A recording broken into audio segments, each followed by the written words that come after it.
안녕하세요. 아침 햇살입니다. 문재인 민주당 정권 지지율 하락과 진보 진영의 과제 두 번째 시간입니다. 앞의 내용과 이어서 들으시면 좋겠습니다. 두 번째, 무능하다. 문재인 민주당 정권의 지지율이 하락한 두 번째 이유는 무능하기 때문입니다. 대표적으로 최근 주요 이슈가 된 부동산 문제를 살펴봅시다. 지금 문재인 정부는 부동산 대책을 강하게 밀어붙이고 있지만 부동산 가격이 급등하고 여기저기서 국민들이 피해를 보고 있다면서 이 문제가 지지율을 끝없이 하락시키고 있다는 분석이 일반적입니다. 그렇다면 문재인 정부의 부동산 정책은 뭐가 문제일까요? 바로 정책적 대안을 제대로 세우지 않은 채 부동산 문제에 뛰어들었다는 것입니다.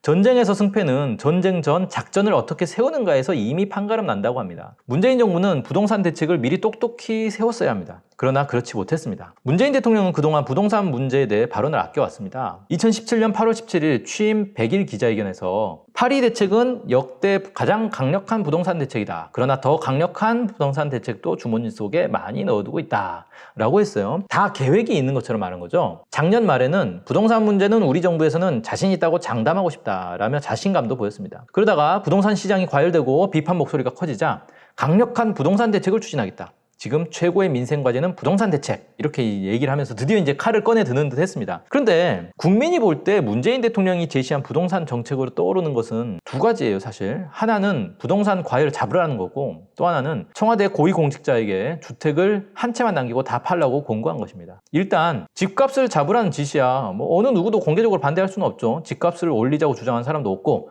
대선 공약이기도 했고 대의 명분도 있고 근데 집값 잡으라는 지시야 뭐 쉽죠. 그에 대한 대책이 과연 있었냐는 거예요. 당연한 말이지만 참모진들한테 집 팔라고 하는 거, 집을 한 채만 남겨 다 팔라고 하는 거 이건 집값을 잡는 대책은 아니죠. 그 뭐 몇 명이나 된다고 그걸로 집값이 잡히겠어요. 만약 집값을 잡을 수 있는 똑똑한 정책적 대안이 있으면서 참모진들한테 집을 팔라고 했다면 또 말이 다릅니다. 마치 이제 계백 장군이 결사항전에 나서면서 처자를 죽이는 것 같은 읍참마속의 비장함을 보인 것으로 되는 거죠. 근데 그게 이제 그렇게 되면 이제 반드시 부동산 문제를 해결하겠다는 결의를 보이는 효과가 있어요. 근데 문제는 똑똑한 부동산 정책도 없이 참모진에게 일단 집부터 팔라고 요구한 건 그냥 보여주기식 쇼에 불과하다는 겁니다. 그럼 도대체 대책이 있었냐? 부동산 과열을 잡을 대책이 있었던 거야. 이 부동산 대책을 그냥 관료들에게 맡긴 거예요. 관료들 보고 알아서 하라고. 하나씩 좀 살펴봅시다. 부동산 폭등의 주범으로 꼽히는 주택 임대사업자 제도를 한번 봅시다. 이 제도는 집을 여러 채 가지고 전월세를 받아 돈을 버는 임대사업자가 정부에 등록을 하면 양도세, 종부세 등의 파격적인 혜택을 주는 제도입니다. 박근혜 정권이 본격적으로 시행을 했어요. 이 제도는 집을 여러 채 보유해 수익을 올리도록 부추기는 것으로 집을 투기의 대상으로 만드는 제도고 집값 상승의 원인이 됩니다. 유호림 강남대 교수는 이 제도를 두고 정부가 국민에게 돈을 모아 합법적으로 부동산 임대 사업을 하라고 판을 깔아준 잘못된 제도라고 지적을 했습니다. 하지만 문재인 정부는 2017년 임대 사업자로 등록하면 각종 세금과 건강보험료 등에서 큰 혜택을 주겠다며 이 제도를 강화하겠다고 발표해 문제를 키웠습니다. 나아가 집값이 오르면 재빨리 혜택을 줄여 집값 상승을 막아야 하는데 크게 손을 보지 않아 주택 임대사업자 제도를 현 집값 상승의 주범으로 만들었습니다. 그린벨트 해제 문제를 봅시다. 7월 10일 70 부동산 대책에서는 그린벨트 해제 검토는 없다라고 단언했어요. 그런데 7월 14일 홍남기 부총리 겸 기획재정부 장관은 필요하다면 그린벨트 해제도 검토할 수 있다라고 번복을 했습니다. 그리고 다음날 오전 박선호 국토부 차관은 그린벨트 해제는 검토하지 않았다라고 또 말을 바꿔요. 그러다가 오후에는 또 다시 검토하겠다라고 밝힙니다. 그리고 7월 20일에 대통령 국무총리 주례회동에서 다시 그린벨트를 해제하지 않기로 번복했습니다. 이 짧은 시기에 이렇게 자주 말을 바꾸기도 쉽지 않았을 것입니다. 임대주택 건설도 비슷합니다. 정부가 수도권에 대규모 공공임대주택을 공급하겠다고 밝히고 과천, 마포구 등을 언급하자 정청래 민주당 의원, 마포을이죠. 그 다음에 민주당 소속 김종천 과천시장이 반발하고 나섰습니다. 자기 지역에 공공임대주택을 짓지 말라는 것이죠. 그러니까 이렇게 딱 보면은 문재인 민주당 정권의 부동산 대책을 보면 아무런 작전 계획도 없이 좌충우돌, 즉자적, 땜질식 행보를 보이고 있음을 알 수 있습니다. 지금까지 22번이나 부동산 대책을 발표한 것만 봐도 얼마나 부동산 정책을 졸속으로 처리하는지 알 수 있습니다. 문제가 생기면 급조된 대책을 내놓고 반발이 생기면 또 급조한 다른 정책을 내놓는 식으로 임기응변을 하고 있는 것입니다. 만약 국민의 생활, 일반 생활이나 재산권에 별 영향이 없는 사안이었으면 크게 문제는 안 됐을 것입니다. 그러나 부동산 문제는 그렇지 않죠. 많은 국민이 대출을 받아 집을 샀거나 집을 사려고 하고 있으며 전월세를 전전하고 있어요. 집값은 국민 생활에 심각한 영향을 줍니다. 그런데 정부가 부동산 정책에서 우왕좌왕하는 바람에 작전 세력이 끼어들 여지가 생겼습니다. 적폐 세력, 기득권 세력은 여윳돈이 있기 때문에 부동산을 가지고 얼마든지 작전을 펴서 돈을 벌 수 있습니다. 중개업자든 주민자치회든 움직여서 담합해 집값을 올려버릴 수 있습니다. 정부의 정책 공백은 적폐 세력이 집값 상승 총 공세를 펴는 기회를 제공했습니다. 이렇게 되어 집값이 폭등하자 청년층이나 집을 사려고 준비하던 사람이 공포감을 느끼게 됐습니다. 우왕좌왕하는 정부는 집을 가진 사람, 집이 없는 사람 모두에게서 지지를 받지 못하게 됐습니다. 부동산 문제는 이처럼 심중한 사안이기에 사전 준비를 철저히 해야 되는데 그렇지 않았습니다. 문재인 민주당 정권의 대표적인 무능한 모습입니다. 그렇다면 부동산 문제를 해결하려면 어떻게 해야 할까요? 첫째, 부동산 가지고 돈벌이를 할 수 없을 만큼 세금을 강력히 매기되 실거주 목적으로 사는 사람에게는 큰 압박이 가지 않도록 해야 합니다. 둘째, 지금은 소형으로만 만드는 공공임대주택을 중형으로 넓히고 평생 임대가 가능하게 해야 합니다. 공공임대주택의 임대료는 원가에 맞춰 주변보다 훨씬 싸게 내놓습니다. 그리고 정부와 지자체가 가동할 수 있는 주택공사를 총동원해 수백만 호를 짓습니다. 그러면 민간주택의 가격은 떨어질 수밖에 없습니다. 셋째, 서민들 가운데 1가구 1주택에 해당하고 재산이 부족해 대출을 받아 집을 샀는데 집값이 대출금보다 떨어지는 바람에 피해를 본 사람에 한해 금융지원정책을 펴서 보완책을 마련하면 됩니다. 이런 세 가지 방향에서 대책을 세우면 부작용을 최소화하면서 충분히 집값을 안정화시킬 수 있습니다. 문재인 민주당 정권은 이런 정책을 시행하지 않다가 이재명 경기도지사가 주장하자 이제야 어느 정도 받아들이기 시작했습니다. 앞으로 얼마나 효과가 나타날지는 지켜봐야 하겠습니다. 하지만 여기까지 오는 과정에서 대책 없이 우왕좌왕하는 바람에 피해를 본 국민은 어떻게 할 겁니까? 문재인 민주당 정권의 모습은 어떻게 보면 작전 계획 없이 전쟁을 시작하고 전쟁 과정에서 정황에 따라 작전을 세워가는 유형입니다. 실제 전쟁에서 이렇게 한다면 아무리 작전을 잘 세운다고 해도 그 과정에서 시행착오를 겪으며 국민은 죽어갑니다. 수많이 죽어갑니다. 그래서 국민의 엄청난 분노와 혼란을 부르게 됩니다. 문재인 대통령의 모습은 요즘 국민이 요구하는 사이다형 지도자상과도 거리가 멀습니다. 국민은 사이다처럼 시원시원한 지도자를 원합니다. 이재명 경기도지사의 지지율이 상승하는 것도 이 때문입니다. 이는 정치뿐 아니라 일상생활에서도 하나의 문화로 나타납니다. 예를 들어 요즘 인기몰이를 하는 액션 배우 마동석 씨를 봅시다. 마동석 씨는 한 해에 3편의 영화 주연으로 출연할 정도로 인기 절정입니다. 그런데 마동석 씨가 맡은 배역은 다른 액션 영화 주인공과 확연히 다른 면이 있습니다. 일반적인 액션 영화 주인공은 시련과 난관을 만나 고생이란 고생은 다 하고 마지막까지 위기에 몰려 손에 땀을 쥐게 한 다음 적의 최종 두목을 누르고 극적으로 승리합니다. 그런데 마동석 씨가 맡은 주인공들은 고생이나 위기를 모르고 그냥 마구 질주합니다. 시련과 난관을 만나도 대수롭지 않게 여기고 승리합니다. 아슬아슬한 긴장감은 없는데 거침없는 모습에서 쾌감을 느낄 수 있습니다. 국민은 바로 이런 사이다형의 지도자를 원합니다. 물론 대책도 없으면서 질주하자는 것은 아닙니다. 노무현 대통령은 거침없는 모습으로 지지를 받았지만 적폐와의 싸움에서 실력이 부족해 승리하지 못했습니다. 그런데 노무현 정부에서 대통령 비서실장을 했던 문재인 대통령은 노무현 대통령의 교훈을 찾는다며 사이다의 반대인 고구마를 택했습니다. 문재인 대통령의 장점은 가볍지 않고 신중하다는 것인데 이게 지나쳐 역편향이 되었습니다. 역사를 보면 선임자가 좌편향을 하면 후임자는 교훈을 찾는다며 우편향하는 경우가 많은데 좌편향이든 우편향이든 둘 다 편향입니다. 중요한 것은 중용, 즉 정도를 걷는 것입니다. 국민은 과학적인 대책을 가지고 거침없이 밀고 나가 국민의 뜻을 실현해내는 사이다 정치인을 원합니다. 셋째, 승인 정책 추종. 문재인 민주당 정권의 지지율이 하락한 세 번째 이유는 승인 정책을 추종하기 때문입니다. 문재인 대통령은 2018년 남북 정상회담을 통해 4.27 판문점 선언과 9월 평양 공동선언을 합의했습니다. 4.27 판문점 선언을 발표한 뒤 문재인 대통령 지지도는 최대 86%까지 치솟았습니다. 9월에도 53%까지 떨어졌던 지지도가 단숨에 59%까지 급등했습니다. 그만큼 국민의 전폭적 지지를 받은 것입니다. 그런데 갑자기 트럼프 대통령의 승인 발언이 나왔습니다. 한국 정부는 모든 일에 미국의 승인을 받아야만 한다는 내정 간섭성 폭언이었습니다. 주권을 가진 정부라면 당연히 발끈하며 항의해야 합니다. 그러나 문재인 대통령은 승인 발언에 대해 미국 BBC 인터뷰에서 이렇게 말했습니다.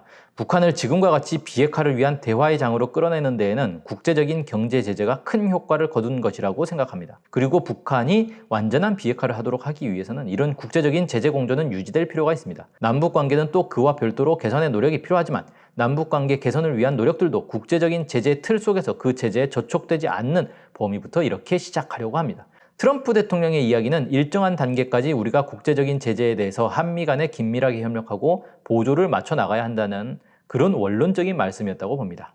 네, 문재인 대통령의 발언은 트럼프 대통령의 승인 정책이 북한 압박에 효과가 있는 좋은 정책이라는 뜻이나 다름없습니다. 이런 생각을 하고 있기에 문재인 대통령은 한미 워킹그룹에 대해서도 긍정적으로 여기며 스스로 주인이 되어 실행하고 있습니다. 무슨 일이든 한미 워킹그룹에서 문의의 승인을 받은 뒤에 진행합니다.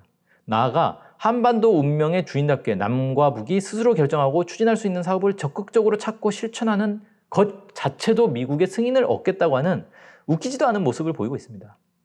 문재인 대통령이 미국의 승인 정책에 매달리느라 남북 합의를 하나도 이행하지 않는 바람에 우리 국민이 품었던 평화와 번영, 통일의 꿈은 여지없이 산산조각나 무참히 짓밟혔습니다.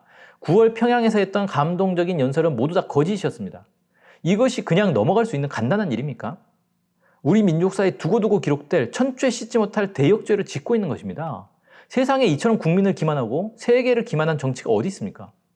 이인영 통일부 장관은 취임 전부터 물물교환 방식으로 남북관계를 풀어가겠다고 말해왔습니다. 그러더니 정말 한국의 설탕과 북한의 술을 물물교환할 것처럼 언론에 보도가 나왔습니다. 그러나 통일부는 승인을 하기에는 완성도가 낮아 검토를 해야 한다며 납득하기 힘든 이유로 세월을 보내고 있습니다. 결국은 이건 무산됐죠.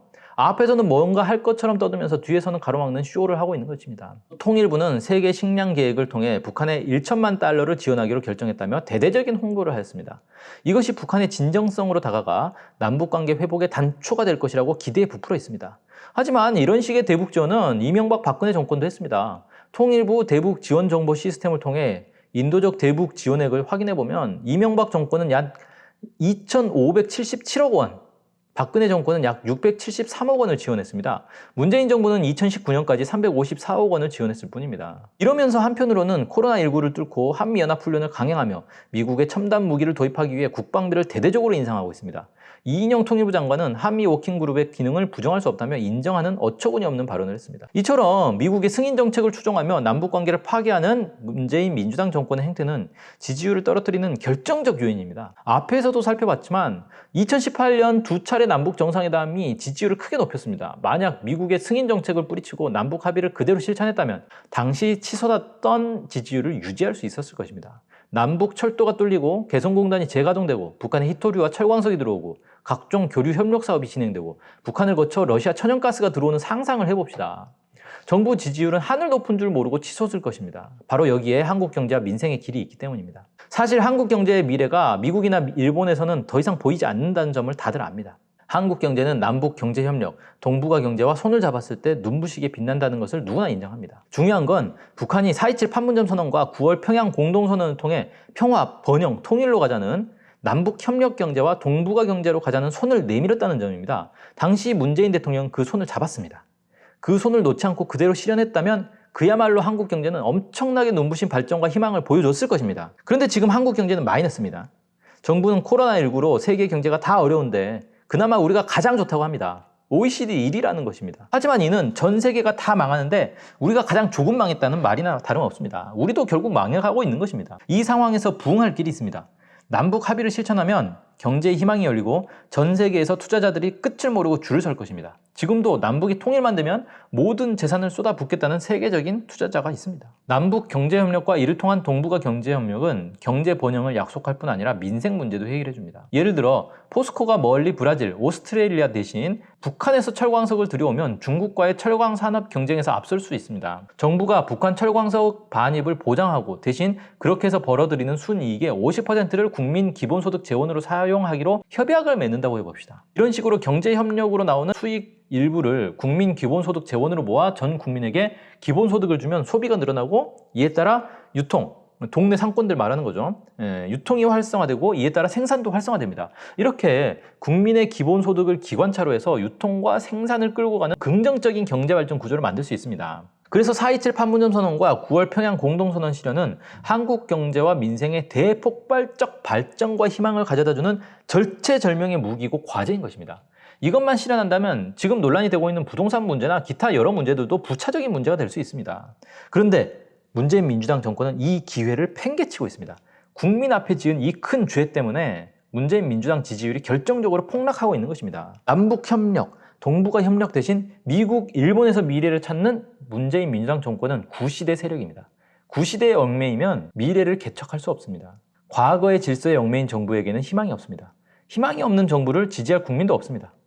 반면 한미연합훈련을 중단하고 남북협력훈련을 하자는 이재명 경기도지사의 지지율이 오르고 있는데 여기에 미래가 있기 때문입니다.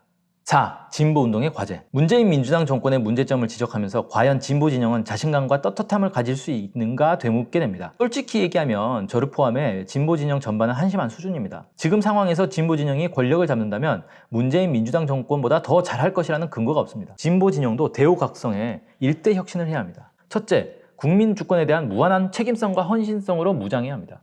진보 진영은 국민 주권 실현을 사명으로 해야 합니다. 대외적으로 자주를, 대내적으로 민주를, 그리고 국민의 생활과 요구를 하늘처럼 여기면서 이를 위해 봉사하고 헌신해야 합니다.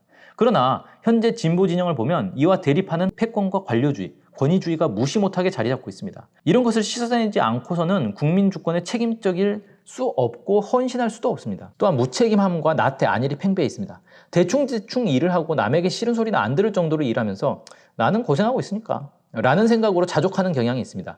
이런 무책임성은 문재인 민주당 정권에 비해서 절대 진보 진영이 우월하다고 할 수 없는 치명적인 약점입니다. 모두가 오직 국민만 하늘처럼 여기면서 국민 주권 실현을 위해 그리고 국민의 요구와 민생을 실현하기 위해 책임적이고 모든 것을 바쳐 헌신하는 자세와 관점으로 무장하여 생활하고 싸워야 합니다. 둘째, 능력을 기르기 위해 애써야 한다. 진보 진영 인사들이 자주 민주 통일이라는 올바른 길은 가고 있지만 과연 그것을 실현하는 데서 정책적 능력, 조직 능력, 대중사업 능력이 높은 수준인지 면밀히 따져봐야 합니다.